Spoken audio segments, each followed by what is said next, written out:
Hi guys, in this video I'm going to show you another option you can try against the Sicilian, and I actually quite like playing this myself. It's the c3 Sicilian. It's very popular. A lot of grandmasters play this instead of the knight f3 and going to the mainline Sicilians. And the reason c3 is pretty good is because if you play knight f3, black actually gets to choose the opening here. He chooses the variation. And you can go into all sorts of different things. You can play the Taiwanov or Dragon or Najdorf or the Accelerated Dragon or Sveshnikov, Kalashnikov, the O'Kelly. There's all sorts of variations for black here.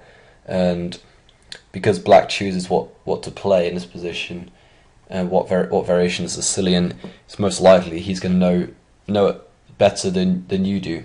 And as white, you want to try pick openings. Well, in my opinion anyway, you want to try to pick openings where you choose the variation. And if, for example, in the French, you get to choose whether you play the winner or the Tarash or the advanced variation, the exchange, whatever. Here, black gets to choose, and therefore and also knight f3 is a lot of fury. So instead, c3 is also a really nice alternative. And this links in well with our repertoire, because in the last video I showed you against the French defense to play the advanced variation and to play that knight b d2 gambit. And this fits in well because now if black plays e6, which is a pretty common response in this position, we can go d4, and after d5 we play e5, and now this transposes it back into a French defense. And this is already really good for white because this black is normally a Sicilian player, so now he's playing a French defense, which are very, very different. And especially when you got this really sharp gambit against them. And they'll probably know knight c6. They'll know these basic moves. Everyone knows this sort of stuff, and they probably know this trap. And they'll take on d4, and after this, then they're in a lot of trouble here. They probably won't know what to do against this line. And I've showed you in that last video that even someone who's a regular French player can get beaten in about 15 moves. So therefore, the two moves I'm going to look at are knight f6 and d5 in this video. G6 goes into like an accelerated dragon. We just go d4 against that one, and we just get a nice center. And knight c6 is a similar idea. It's going to go d4, and might even transpose back into a French defense also. Okay, so let's look at knight f6 first. After knight f6, this is probably the most common move you'll get. You can go e5, knight d5, and now a move that I like to play here is just knight f3 straight away. Normally d4 is played first, but I quite like just waiting, play knight f3. Black has two moves here, knight c6 or e6. So knight c6, we can attack the knight b6, knight bishop b3, and so again we hit a crossroad.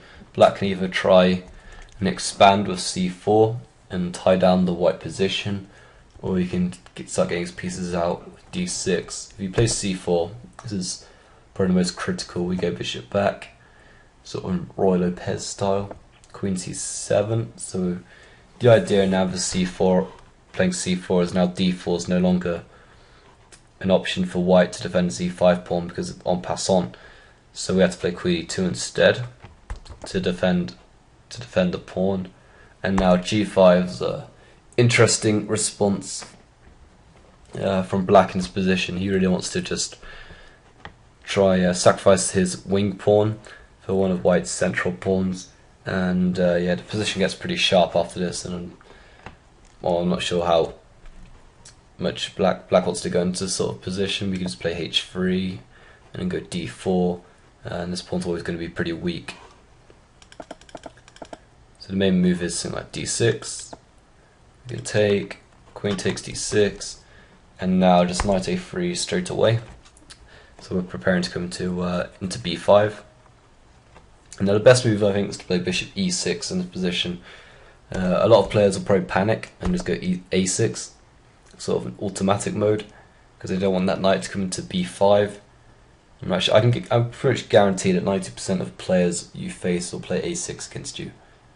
You know, it's just from experience. This is what a lot of humans will do. They just, especially in a position like this, like it's very similar to Scandinavian, where you put your queen back on this d6 square, and you play a6 to stop any knights coming to b5.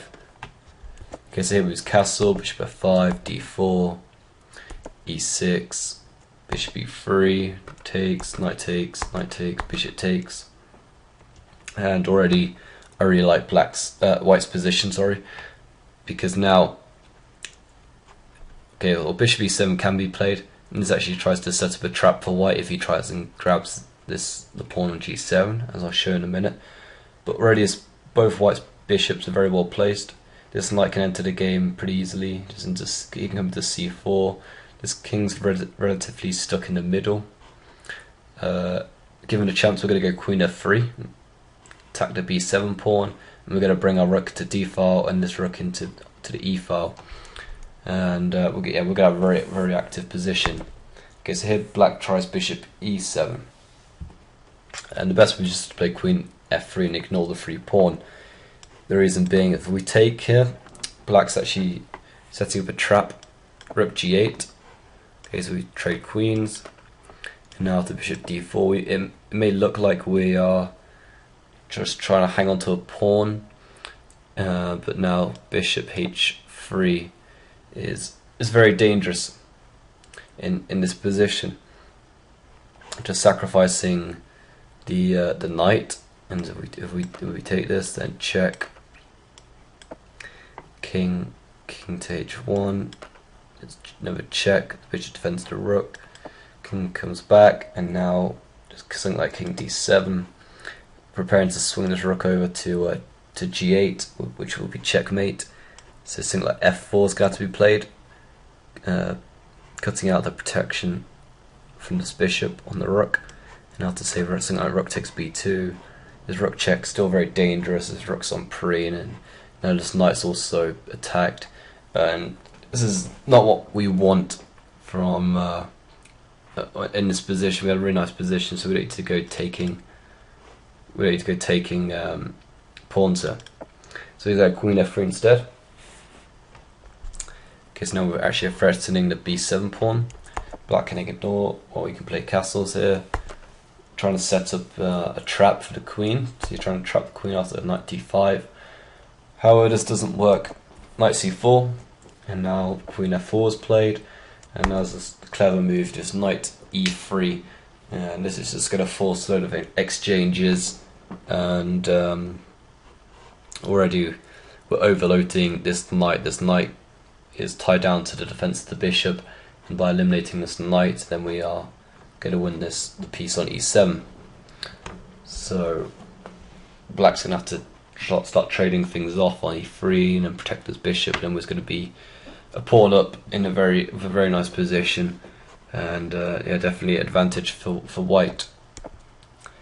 Yeah, and there's just not really much else that black can try here, because the queen's just not going to get trapped, and we're already attacking this knight. They tried playing something like rook b8. We can just always drop our queen back if it needs to be. So yeah, it's knight d5, knight c4, and there's no way for black to actually trap our queen. Okay, so what else can black can also try e6 here, and after e6 d4, c takes d4, c takes d4, d6, bishop c4, and now there is two options for black. You can either play bishop e7 or knight b6. On bishop e7, you castle, queen e2, knight c6, knight c3. And this is a nice move because it eliminates black's really most active piece on d5. And after he takes on c3, we can take back and reinforce our center. So black he sort of has to take on e5 here. Otherwise, if he plays something like d5 and closes up the center, then just bishop d3, and already we're looking towards this h7 pawn. We have this really nice French advance pawn chain. Okay, so d takes e5 is the best move. D takes e5, so sort of creating two isolated pawns. So obviously black can get into an endgame. Then he will probably be a little better. Queen c7, Queen e4, and the idea in a lot of these c3 Sicilian lines is you want to bring your queen into e4 or to d3 and your bishop just behind it and start really attacking on h7. Because here if we play bishop d3 and they go g6, we can bring our bishop into h6, and you know, black king's going to be surrounded by white pieces. So here b6 was played, and now bishop g5. That's actually a really nice move here. The idea of bishop g5 is just to eliminate one of black's key defenders to the king side, because after this bishop goes, the knight's going to come into g5, and there's going to be even more mating threats. Okay, so black can try play sharp here. Knight takes e5, but this doesn't work because now this bishop takes e7. And now if the check, we just take the knight, and they take on c4, we take on f8, and yeah, this is better for white. So if they go bishop b7, this is another alternative. Then we go bishop d3, so now we are attacking h7, checkmate. So that's go g6, and now bishop f6, and this is a nice way for white to continue. He wants, because now if say knight a5 and this bishop and creates a discovered attack on our queen, we can just drop our queen back to e3 or f4 and then just bring it into h6, and already we're threatening mating threats on g7. And also, if this bishop's taken here, pawn takes, then also this pawn on f6 will stand really strong. So the same idea of just bring our queen around to h6 and then mating on g7. So rook f8 was played, making room for the king. He's going queen e3, a really nice move, getting out of any of these bishop attacks, and also preparing to go to h6. And this is another idea of going rook d8, because now after say queen h6, and the bishop can drop back to f8. However, rook d7 has to be played here. Say if black goes something like rook c8, I always seem to use this rook c8 example in my videos as like this sort of nothing move. Now this is not so great because queen h6, bishop f8, and we can take on d8, and we're actually attacking the queen, and so we win the exchange here.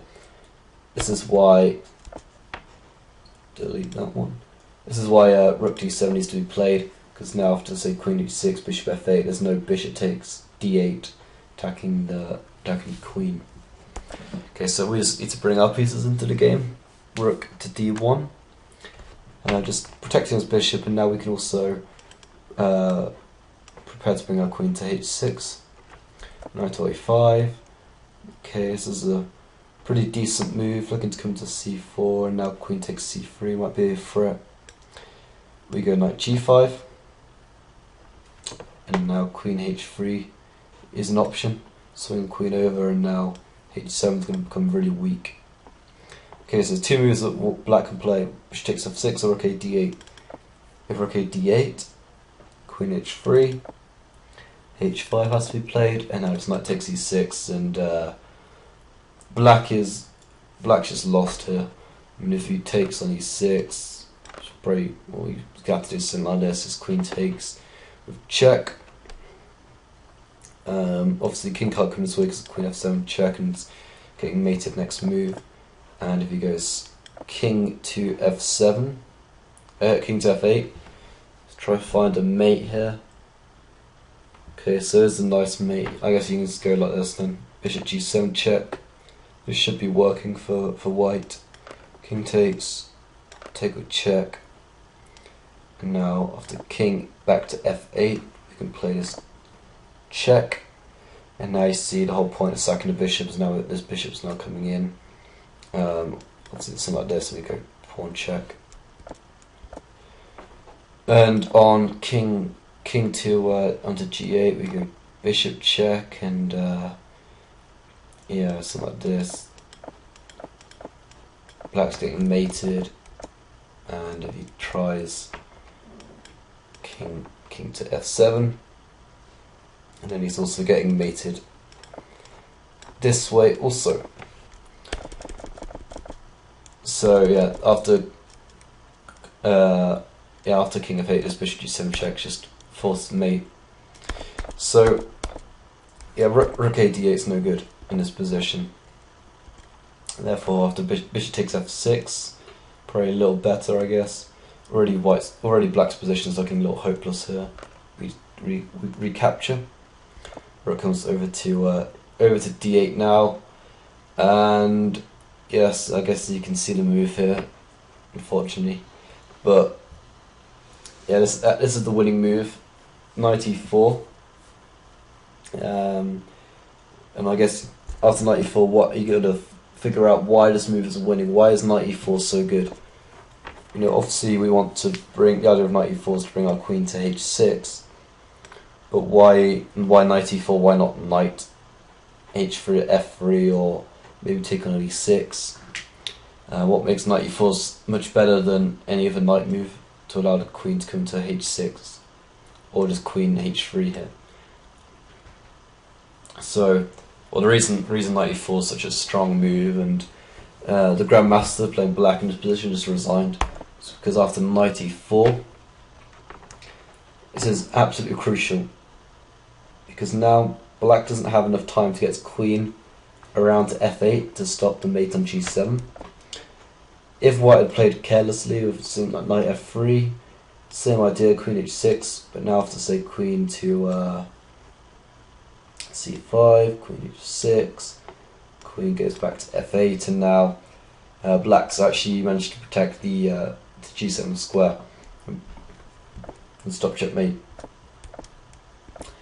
So knight e4 is a very strong move now. It's just completely winning because now queen d6 or queen c5 can't be played because the knight controls both these squares, and if black tries to take the knight, and we go queen h6, and black is a tempo short of getting his queen to f8 here, and so he has to resign. I mean, the only other way black can try avoid mate is by going something like king f8, try to run away, but this doesn't really do much. We can just take, and now queen g8 check. It's a big threat. They take here, check, check, or even we could just take here with check. Take the rook of check, and yeah, white's completely winning this position. He's already the exchange up, and exchanging a pawn up in this position. So yeah, he's just completely winning here as well. So trying to run away with the king also is not working here either. So yeah, after knight e4, the game's just lost, and this was a really nice game, demonstrating how powerful the c3 Sicilian can be. You know, white won here, and just over 21 moves this game was. But yeah, I guess black was already lost a couple of moves before this position. So do you have a variation I need to look at before we move on to d5? Was knight b6 here. Okay, so now we go bishop d3 instead. Normally bishop b3 is played, but bishop d3 is a nice idea. Bishop d7.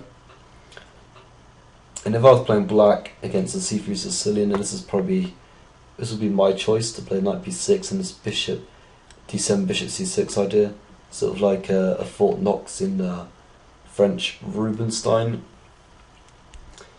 Castles, bishop c6, and well, yeah. I mean, I'm not sure if you'll get this sort of position. This is a very strange looking tactic to put your bishop out on c6. It can be quite effective, but just against this move, we don't need to cover this, particularly to play normal developing moves like c3, You can go bishop g5 now, attack. Maybe not bishop g5 straight, because bishop takes f3 might be a problem. But I think he's play something like knight c3 first, and yeah, just normal developing moves basically. It's very similar to what we saw in the other variation. Okay, so the other main move we need to look at is d5. This should be pretty quick. Moves take, queen takes, d4, knight c6, knight f3, bishop g4. Okay, now against this move I just recommend just taking on c5. Bishop d1, bishop e2 can be played as well. And things get pretty complicated here. Something like castles happens or something. You know what castle straight away is. They take, and they give you castle here, or they can go e6, and then something like this position.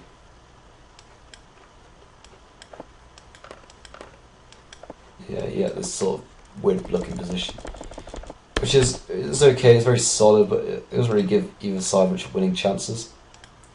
Let's delete all of that. Okay, so take on c5. I think it's a really nice simplifying move. Okay, so black has actually 3 options here. Okay, you can take on d1, you can take on f3, which I've marked as a dubious move. It doesn't look so dubious, but I'll show you in a minute why this is not such a great move for black. And yeah, it's a very simple looking move, and I guess a lot of players will play this position. When I play this online, I've had this position a couple of times. I always tend to get bishop f takes f3. It does look very natural looking, but it isn't the best move here.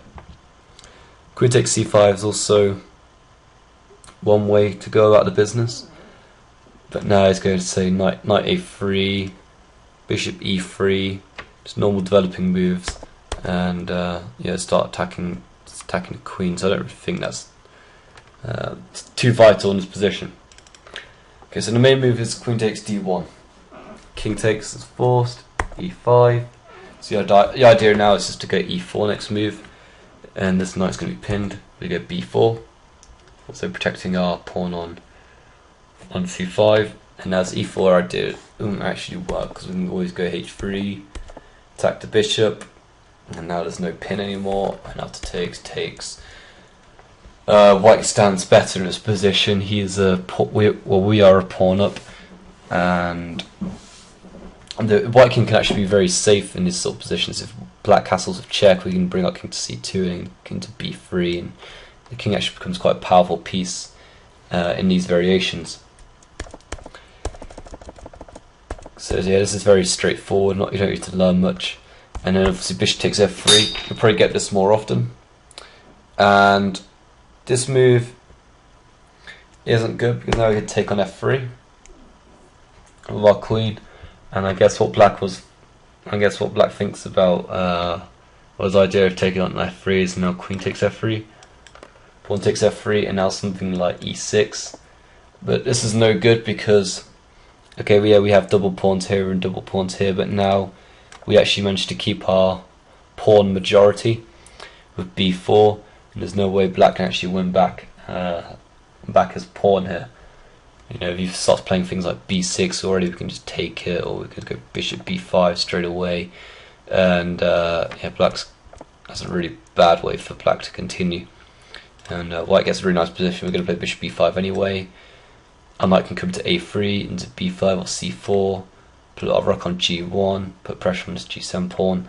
And yeah, actually these double pawns on the queen side are very powerful, because here we have a 4v2 majority, so 2 pawns extra on the queen side, and that could prove fatal for black. So this is why after the queen takes f3, queen can't really take on f3, they have to take on c5 to regain that pawn, and now just knight a3. And yeah, I like this knight a3 idea, just developing a knight first before the bishop. So you develop your knight first, and the reason is, okay, well, a6 is played in this position, but this is a really bad move. If they go something like, I guess, knight f6, the reason of playing knight f3 first, and now we go knight b5, right, knight c7 check, and now basically we're just taking away this well, after bishop e3 we're taking away this square, the a5 square for the queen, so you can't go queen a5 after bishop e3 here. So if black wants to castle, we go bishop e3, and now this queen is already very short on squares, and we might even be winning the a7 pawn here. Okay, so a6 was played, but this is not so great either, because now bishop e3, queen d5, knight c4, queen f6. So black wants to trade queens, but yeah, because of this a6 move, we already have a really nice outpost for our knight on b6. We decline queen swap, queen g3, e5. So black's really trying to get these all these kingside pieces into the game, get castle kingside. Hopefully as quickly as possible. Knight b6, and now we see the point. This e5 move's maybe not so great, because now knight b6, the rook can't go to d8 because of bishop's going to go to g5 and then just win the exchange. So rook b8 has to be played. We can now castle queenside, and this is also threatening knight d7, forking queen and rook. Our rook now protects the knight on d7. So bishop d6, and now it's queen g4. And this is a really nice move just to finish the game off here. Black's just in a real mess. He's completely losing now. Queen g4 threatens to go queen d7 and just win the bishop. So I have to say something like rook d8. Now we can win the exchange with bishop g5, queen g6. So we can't take the exchange just yet because our queen will be hanging.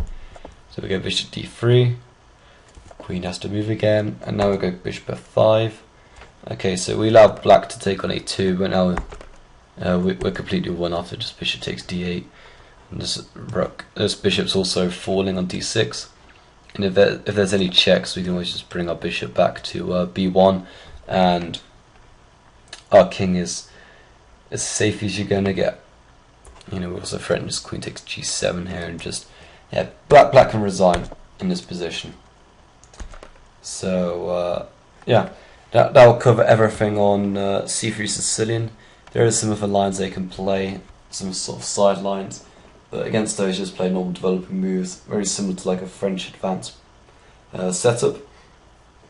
And yeah, you should have good results with this. It really doesn't require much learning, as you saw there. I just covered the that d5 line pretty quickly. But yeah, if you don't have much time to study chess and you want a good reliable opening, then I definitely recommend c3 Sicilian.